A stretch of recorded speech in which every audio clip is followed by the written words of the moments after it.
Good to have you in. Car shopping can be confusing. A lot of different terms. True Car shows you what people paid for the car you want, new or used. Get clarity. True price inside a True Car. Good to have you in. Years ago, when the Indianapolis Colts moved off Peyton Manning to draft Andrew Luck, I said it's totally the right move. You have to be comfortable in a divorce knowing the other person is going to be happy with somebody else. And once you're comfortable with that, you're comfortable with divorce.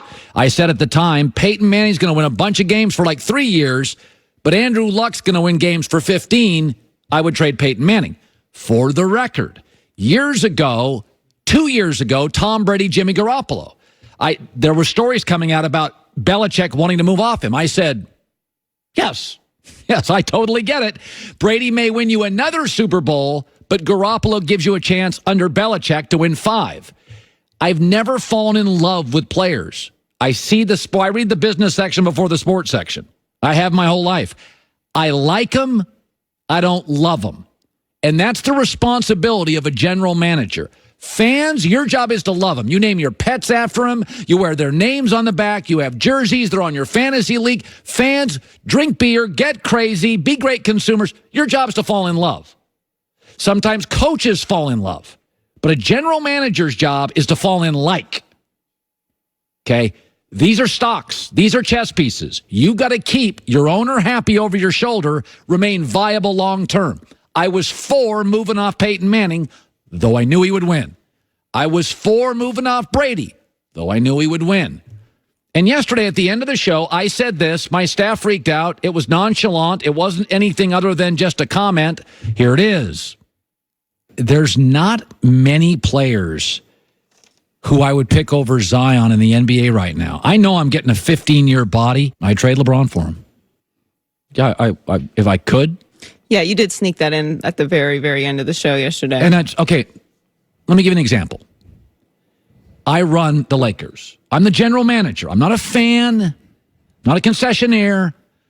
I'm not a coach. I'm not a player.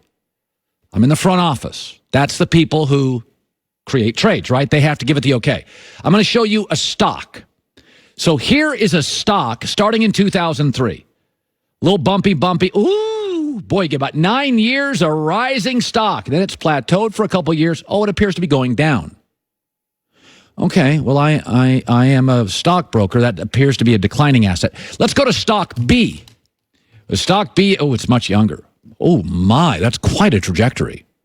That appears to be a stock. As a stock picker, I would tell you to add to your portfolio. Let's put those two stocks together. What are those stocks?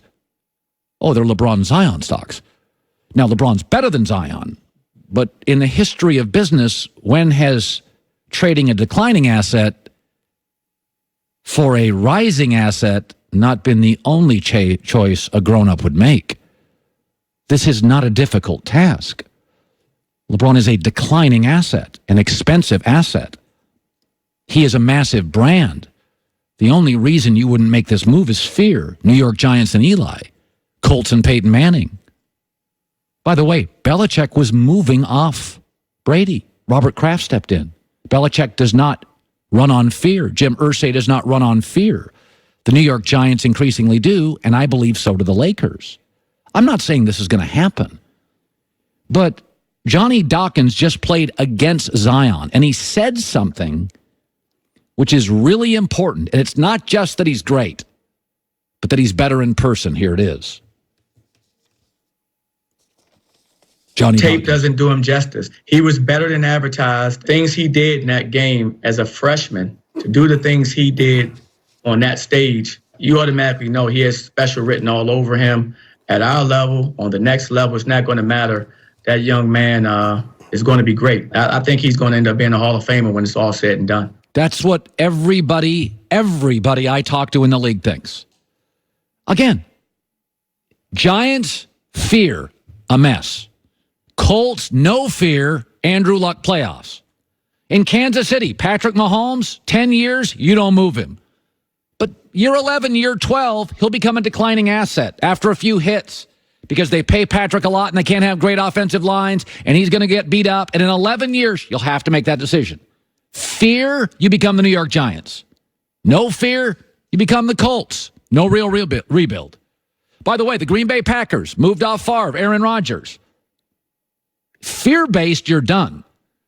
You're the Giants. You're organizations that are petrified to make these moves. And again, LeBron would be an easy guy to trade. Here's why. Because LeBron wasn't even loyal to Cleveland. The downside to being willing to get divorces is people feel less guilty when they divorce you. Trading Magic would have been an outrage in Los Angeles. Trading Kobe, pickets. But let's be honest about Shaq. Shaq was out for Shaq. LeBron's out for LeBron. You could not trade Steph Curry. The Warriors could not trade Steph Curry. There would be absolute outrage. Kevin Durant? Kevin Durant bailed on OKC. He's an easy guy to trade if you had to. Once you're willing to publicly divorce, you don't get much heat when you're willing to dump them. I'm not saying it's going to happen, and I think the Lakers are too fearful to do it. But in the lifetime of sports, Luck, Peyton, Garoppolo, Brady, Young, Montana, whenever has moving off a still excellent declining asset for an unbelievable rising asset not been what every smart grown-up has done? Joy with the news. No. Turn on the news. This is the Herdline News. Let's talk about those fearful Giants you just mentioned. The Arizona Cardinals remain uncommitted to any one particular prospect for the number one overall pick in the draft. They are expected to take Kyler Murray.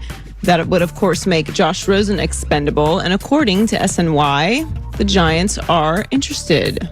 Do you like this move for the Giants? Yes, I'd like another quarterback for the New York Giants. I would have liked this move 2 years ago.